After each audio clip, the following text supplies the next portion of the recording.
Volume of a sphere equals to 4/3 times pi times radius cube. Here is a sphere where a radius of 2 meters.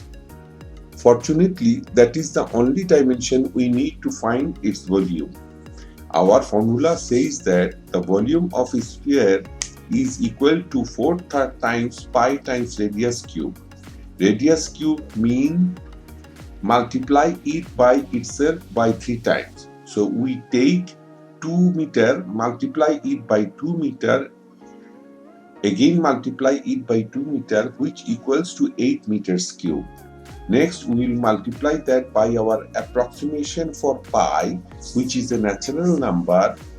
3.14 times 8 is 25.12.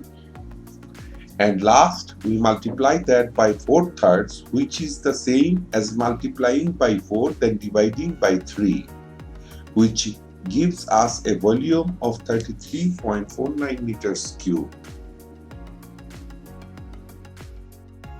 For any queries, send email to rhkstore@gmail.com or write in comment section.